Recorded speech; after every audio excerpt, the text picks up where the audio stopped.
জয় শ্রীকৃষ্ণ।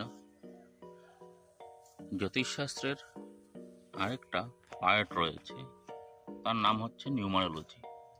আর আজ এই ভিডিওটিতে আমি নিউমারোলজি দিয়ে সাথে অ্যাস্ট্রোলজি জ্যোতিষশাস্ত্র যোগ করব। ওটা দিয়ে বলবো যে 2024 সাল কেমন যাবে, কার জন্য, মানে কী ফল নিয়ে আসছে। তো 2024 সাল যদি আপনি শুধু 2024টাকে নিউমারোলজির হিসাবে যদি যোগ করেন তাইলে পাচ্ছেন, তাহলে 2 + 0 + 2 + 4 করলে আপনারা পাচ্ছেন 8 হচ্ছে। তো 8 হচ্ছে শনির সংখ্যা। তার মানে 2024 সালটা মূল গ্রহ হিসাবে কাজ করবে শনিদেব। তো শনির দ্বারাই বছরটা চালিত হবে। এখন শনির সাথে যেসব গ্রহের ভালো রয়েছে ওদের জন্য এই বছরটা ভালো যাবে। এখন গ্রহগুলির সংখ্যাও জানা উচিত।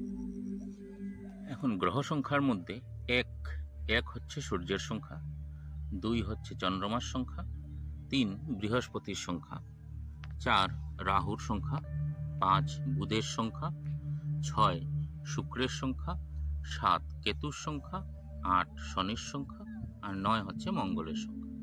তো এখন যেমন ধরুন চন্দ্রমা, তারপর হচ্ছে কেতু, তারপর মঙ্গল, মানে 2, 7, 9 এদের জন্য বছরটি খারাপ বলবো না, কিন্তু অল্প টাফ হবে, অল্প বুঝে শুনে চলতে হবে। এছাড়া তার মধ্যে 3 নম্বর বৃহস্পতি, 6 নম্বর শুক্র, ওদের জন্য বছরটা বেশ ভালোই যাবে। রাহু রবি নিয়ে আমি কথাটা বলবো, ভিডিওতেই বলবো। তো এখন কিভাবে আপনি আপনার হিসাবে বছরটাকে দেখবেন, বা আপনি কোন গ্রহর দ্বারা চালিত সেটা বুঝবেন। তো সেটা বুঝতে হলে প্রথমেই আপনার ডেস্টিনি নাম্বার, নিউমারোলজির মধ্যে ডেস্টিনি নাম্বারটা খুঁজে বের করতে হবে। তো ডেস্টিনি নাম্বার ডেস্টিনি নাম্বার বের করা হয় আপনার জন্মের তারিখ, কোন মাসে জন্ম তার সংখ্যা, আর বছরটার সংখ্যা, সবগুলো যোগ করে দিলে আপনি আপনার ডেস্টিনি নাম্বার পাবেন। আর অ্যাকর্ডিং টু ডেস্টিনি নাম্বার আপনি এই বছরটাতে, আগামী যে আগন্তুক যে বছরটা আসছে, মানে কালই বছরটা আসছে, সেই বছরটাতে কিভাবে কি হবে, আপনার সাথে কি ভালো হবে কি খারাপ হবে, সেগুলো বুঝে যাবেন। তাইলে প্রথম 2 থেকে শুরু করি। 2 নম্বর সংখ্যা, যদি আপনার পুরো বার্থডেটাকে একদম বার্থের তারিখ, যেমন ধরুন 30 নভেম্বর 1988, মানে 30/11/1988 যদি যোগ করা হয়, তখন যদি যোগ করে আপনার সংখ্যা 2 হয়, এই বছর কেমন যাবে।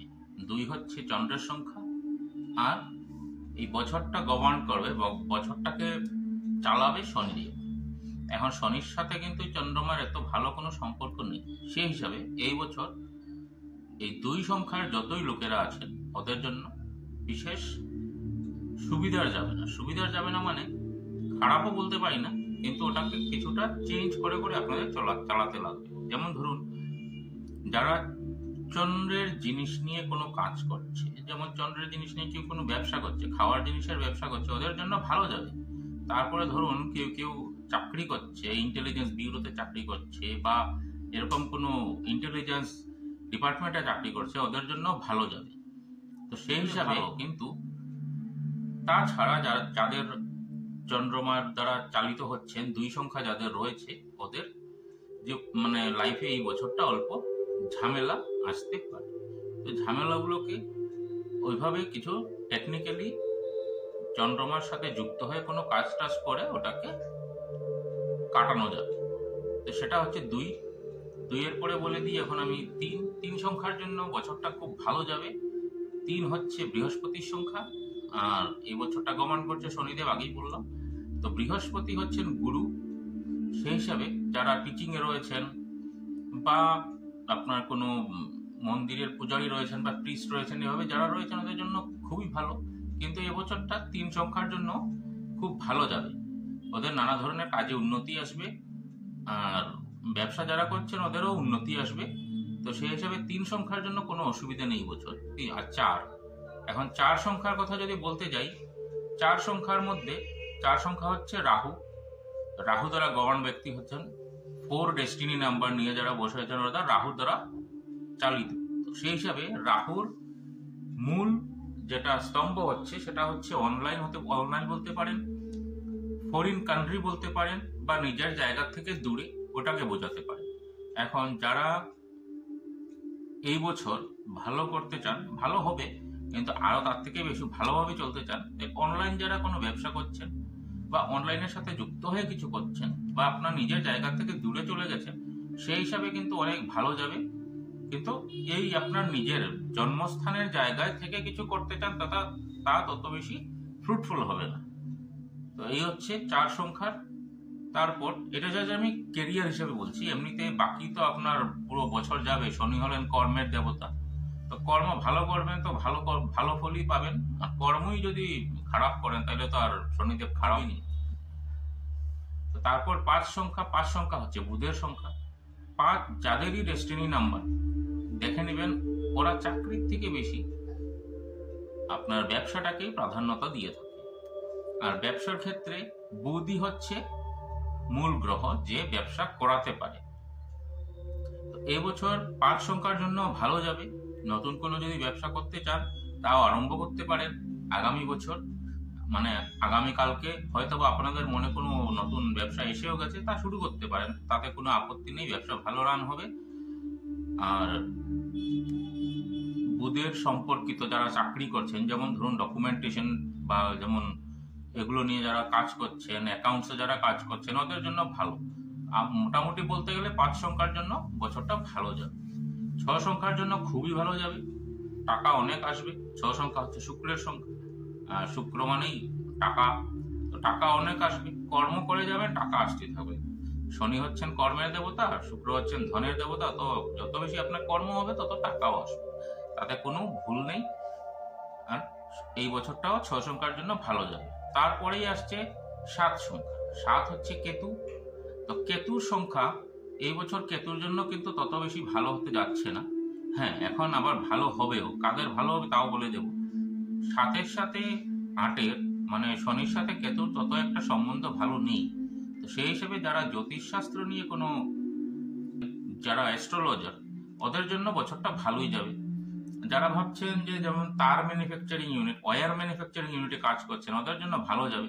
এভাবে কয়েকটা যেগুলো কেতুর যেগুলো জোন আছে, ওগুলো জোনের মধ্যে যারা কাজ করছেন ওদের জন্য বছরটা ভালো যাবে। মানে কি, কাজটা করবেন, শনি যেহেতু কর্মের দেবতা, কাজ তো করবেন, কিন্তু কার সাথে মিলিয়ে করবেন? আপনার ডেস্টিনি নাম্বারের সাথে মিলিয়ে করবেন। তখন গিয়ে বছরটা আপনার যতটুকু খারাপ যাওয়ার ছিল ততটুকু যাবে না, তার থেকে আপনার ভালোটাই আপনি পেয়ে যাবেন। 7-এর পরে 8 পুরো মিলেই যাবে। কর্ম করুন, তার হিসাবে আপনি ফল পান। 8 মানে শনির দেবতা এই বছরও রান করবে, আর নিজেও যদি শনি দ্বারা ড্রিভেন হন তাইলে তার কথা বলেই লাভ নেই। এই বছরটা 8 সংখ্যার জন্য যথেষ্ট ভালো যাবে। তারপর আসছে 9। 9-এর জন্য তত কিন্তু ভালো নয় বছরটা। 9-এর জন্য তত বেশি বছরটা ভালো নয়, কারণ মঙ্গল আর শনি দুজনেই শত্রুবিন্দু। এখন সেই হিসাবে বলতে গেলে যারা এখন ইঞ্জিনিয়ার যারা রয়েছেন, কোনো কোম্পানি হোক বা কোনো সরকারি প্রতিষ্ঠানে হোক, যেগুলো চাকরি, যারা ইঞ্জিনিয়াররা চাকরি করছেন ওদের জন্য বছর ভালো যাবে। কারণ কি, ইঞ্জিনিয়ারের মূল কারক হচ্ছে মঙ্গল। যারা ডিফেন্সে রয়েছেন, আর্মিতে রয়েছেন, ওদের জন্য কিন্তু বছরটা ভালো যাবে। তাছাড়া এগুলো ছাড়া যারা কাজ করছেন 9 সংখ্যা নিয়ে, ওদের জন্য কিন্তু বছরটা তত বেশি সুবিধের হবে না, কিছু ঝামেলা ঝঞ্ঝট থাকবে। তো সেই হিসাবে বলতে গেলে যারা টেকনিক্যাল সেকশনের সাথে জড়িত ওদের জন্য বছর ভালো। যারা আর্মির সাথে জড়িত, পুলিশ সুরক্ষা বাহিনীর সাথে জড়িত, ওদের জন্য বছর ভালো। তো এতটুকু হলো মঙ্গলের ব্যাপারে। তারপর মঙ্গলের পরে লাস্ট বলে এই 1 সংখ্যা হচ্ছে রবির। যারা 1 সংখ্যার সাথে জড়িত তাদেরও বছরটা ভালোই যাবে।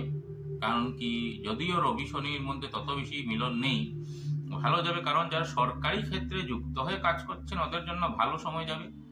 আর যারা ভাবছেন যে সরকারি চাকরি পাবো, তার জন্য চেষ্টা করছেন, ওদের জন্য আর একটু যদি বেশি এফোর্ট দেন, আর একটু কষ্ট করে নেন, তাহলে চাকরিটা এবছর পেয়ে যাবে।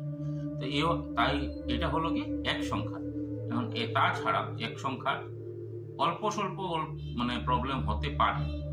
আর বাকি আপনাদের যদি নিজস্ব ছক থাকে, কুণ্ডলী যেটা থাকে, ওটা যদি মানে আপনার অ্যাস্ট্রোলজারকে দেখান, আর যদি মনে করেন আমার সাথে যোগাযোগ করবেন, আমার নাম্বারটা আমি স্ক্রিনে দেওয়া থাকবে, ওখান থেকে আপনি হোয়াটসঅ্যাপেও করতে পারেন। তো আমি তখন আপনাদেরকে ডিটেলসটা বলে দেব। এটা জাস্ট একটা নিউমারোলজি নিয়ে কিভাবে এই বছরটাকে একটা মানে আগাম কিভাবে বুঝতে পারবেন সেটা হিসাবে সামান্য কিছু বল। তো এতটুকুই আজ। তো নেক্সট ভিডিওতে আবার দেখা হবে। ধন্যবাদ।